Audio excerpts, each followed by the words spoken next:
Dimanche 15 mars 2020. La vidéo s'intitule « Incidence physio-psychologique du coronavirus ». En sous-titre, chemtrail, alimentation, pollution, maladie, médicaments, vaccins. Au tout début, voici le type de questions que proposent les citoyens. 1. Quel est le lien entre le coronavirus, les chemtrails et la 5G? 2. L'installation des antennes 5G dans le nord de l'Italie, le UN, l'Iran, ces installations ne perturbent-elles pas l'individu? 3. L'incidence des chemtrails, des industries chimiques polluantes, l'emploi des produits phytosanitaires sur les cultures, donc sur l'alimentation qui devient chimique, auxquels s'ajoutent médicaments et vaccins, eh bien, ces incidences n'influencent-elles pas nos défenses immunitaires? Voici 3 questions pertinentes.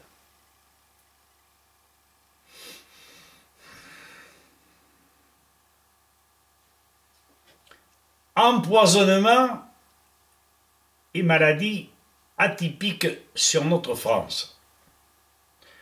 Pourquoi ne sommes-nous pas maîtres de notre bon sens proverbial qui nous éviterait en matière de santé de frémir dès que la presse, la télévision, nous informe maladroitement sur une quelconque maladie, épidémie?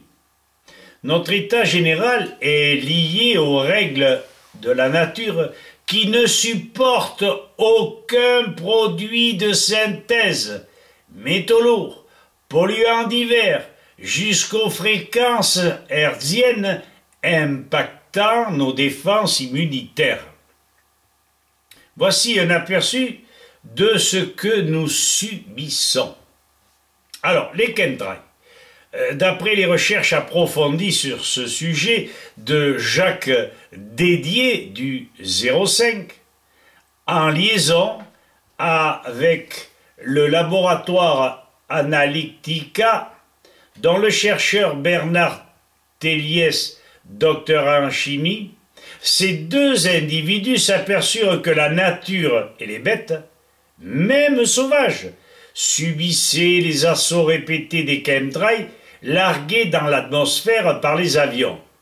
Ces fluides, gaz, contiennent de l'aluminium, du barium, du strontium, du plomb principalement.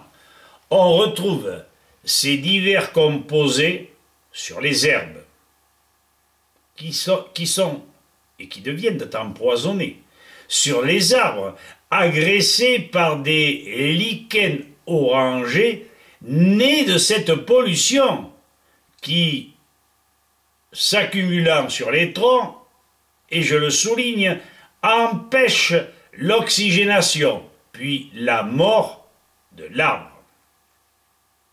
Les analyses spectrométriques du chercheur Téliès le confirment. De là, en conclure très vraisemblablement que disparition ou diminution des insectes, des plantes, des animaux, fragilité de l'humain ne sont plus un mystère. Pourquoi les organismes officiels, l'ONF, les labos gouvernementaux ne font pas d'études connues sur ce sujet? Posons-nous la question. Les produits phytosanitaires, nous savons tous, l'incidence des herbicides, fongicides, pesticides sur les cultures et la santé. Non seulement des cancers à tour de bras, à profusion, mais aussi des malformations chez les nouveau-nés, sur les lieux où ces produits sont épandus.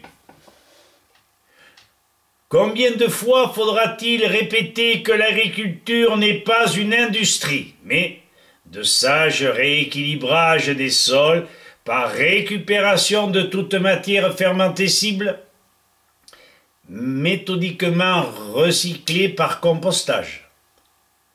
Les préfets, les tribunaux ne semblent jamais donner raison aux maires qui désirent protéger la population.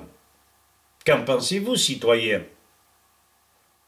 On pinaille allègrement sur les périmètres de protection, alors que Roundup et consorts devraient être formellement interdits.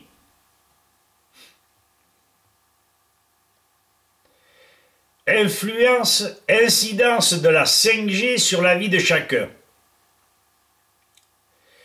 Les fréquences de ce mode de communication ont un impact spécifique sur l'oxygène absorbable par le corps.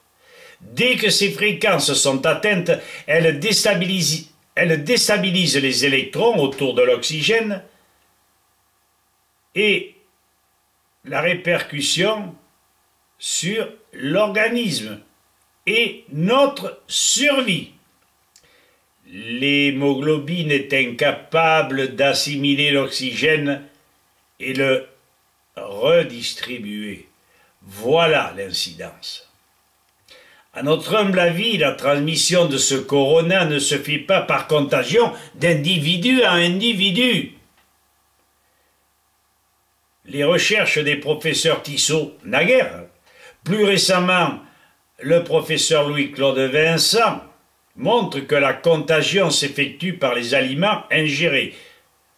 Par exemple, la peste, la diphtérie, soit par une pollution monstre de l'environnement, pollution chimique, exemple Minamata au Japon, plus récemment la Sicile, avec ce même mercure, soit par, présentement, les fréquences mortifères de la 5G. On s'aperçoit que les pandémies ont lieu principalement à Wuhan, en Chine, région au nord de l'Italie, en Iran, où la 5G est installée depuis 2018.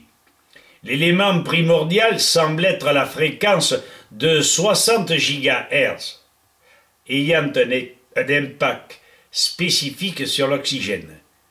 On le répète sans doute, mais c'est important, l'hémoglobine est incapable, sous ces fréquences, d'assimiler l'oxygène et de le distribuer à tout le corps. Ce que l'on appelle le coronavirus est bien une maladie respiratoire aiguë, mais semble aussi être, et c'est très important, la propagation de l'insuffisance de tous les tractus par ce manque d'oxygène, telle la déglutition par exemple, mais pas que.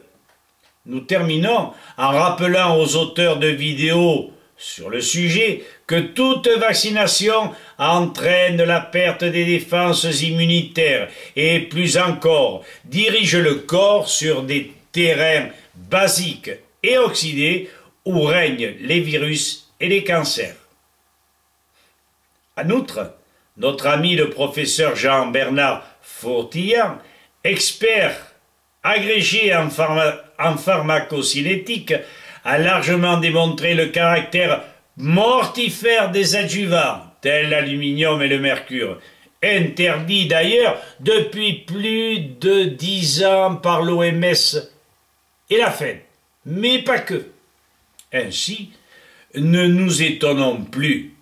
Pour éviter ces transmissions et pandémies, vérifions les impacts de toute implantation de 5G et revenons à des pratiques industrielles, chimiques et alimentaires dûment vérifiée, ne perturbant pas la vie de chaque être vivant.